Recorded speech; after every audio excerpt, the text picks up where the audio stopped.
তারিখ লেখা আছে তো, গেছি দিয়েছে। আমি ঘরে এসে যথারীতি প্রথম ওষুধটা আমি ব্যবহার করি। ব্যবহার করার পর আমার মাথা যন্ত্রণা করছে আর চোখ জ্বালা করছে। তখন আমি 5 দিন লাগাবার পরে আমি নেক্সট বার ডাক্তার আমাকে বললেন, কেন এটা তো আমি দিইনি। আমি এটা কাউন্টার থেকে আমাকে দিয়েছে। বলছে যান আপনি গিয়ে ওখানে যা বলার বলুন তো ওখানে। বলার পর আমি সুপারের কাছে মনে হচ্ছে, নাহলে দুবার আমাকে চিঠি করা হলো, একবার আমাকে ডাকলো না। আপনার নাম? হাসি দাস, শিরিষ চকবার। আমি 19শে জুন গিয়েছিলাম। উনি আমাকে ওষুধ লিখে দেন। কোন বিভাগে গিয়েছিলেন আপনি? গিয়েছিলাম ডাক্তার মলয় মণ্ডল।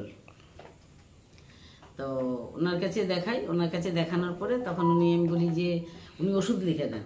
ওষুধ লিখে দেওয়ার পরে তখন দেখছি যে আমাকে কাউন্টার থেকে ওষুধ দিয়েছে। আমি তখনও বুঝতে পাইনি।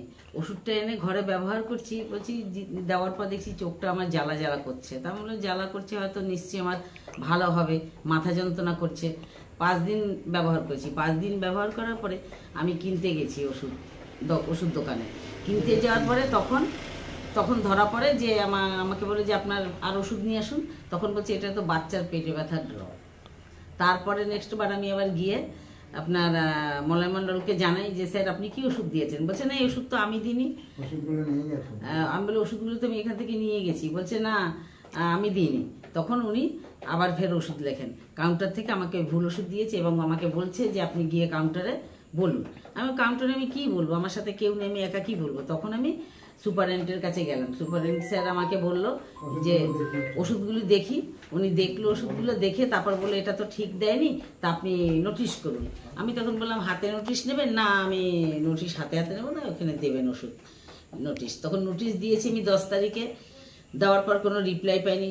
জেলা শাসককেও 10 তারিখে দিয়েছি। তারপরে না পাওয়ার দরুনে আমি আরেকবার ফেলে এসেছি। কিন্তু আমি যখন আমার সন্দেহ হচ্ছে ওটা তুলে নিয়েছে আমার নোটিশটা। কেন বলছি, আমি যখন ফেলতে যাই লেটার বক্স জেলা শাসককে দিয়েছিলেন? হ্যাঁ, জেলা শাসককে দিয়েছি, তার রিসিভ কপি আছে। এখন কি অবস্থা চোখে? এখন চোখটা ব্যথা করছে, ভালো চোখটাও পড়ছে, তার সাথে সাথে এটাও ধরে নিয়েছি। এটার জন্য ভালো চোখটাও হচ্ছে আর কি। হাসপাতাল থেকে কি যোগাযোগ করেছিল? যোগাযোগ আমাকে এখন পর্যন্ত কোনো ডাক খোঁজ করেনি। স্বাস্থ্যের ব্যাপারে এই রাজ্য সব দিনই পিছিয়ে আছে এবং স্বাস্থ্য সেইভাবে পরিষেবা পায় না মানুষ। এই নিয়ে গোটা রাজ্য জুড়ে আমাদের পার্টি এটা নিয়ে বহুবার আন্দোলন করেছে, বহু জায়গায়, সেটাও আপনারা দেখেছেন। আজকে তারই একটা ঘটনা ঝাড়গ্রামে ঘটেছে। এটা কোনো নতুন ঘটনা নয়, এর আগেও এরকম অনেক ঘটনাই ঘটেছে। কিন্তু স্বাস্থ্যের ব্যাপারে পশ্চিমবঙ্গ কোনোদিনই ভালো পরিষেবা পাবে না, এটা মানুষ বুঝে গিয়েছে। এই ব্যাপারটা তো এখনই আপনাদের মাধ্যমে জানতে পারলাম। হ্যাঁ, এটা খুবই দুর্ভাগ্যজনক। তো অপারেশনের পরে ডাক্তারবাবু বলছেন যে উনি যে ওষুধ দিয়েছেন সেটা ফার্মাসি থেকে দেওয়া হয়নি। হ্যাঁ, তো সেটা দেওয়ার পরে ওনার চোখে আবার ব্যথা হয়।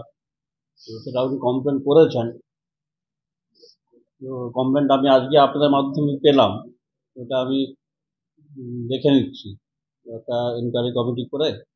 হ্যাঁ, কার দোষ এটা হয়েছে, কেননা এটা চোখের ব্যাপার। নিজের দৃষ্টিহীন হয়ে যেতে পারতেন, এখন যে দেখতে পাচ্ছেন ভালো, স্বাভাবিক, সেটাই ভালো খবর। তো আমরা স্টেপ নেব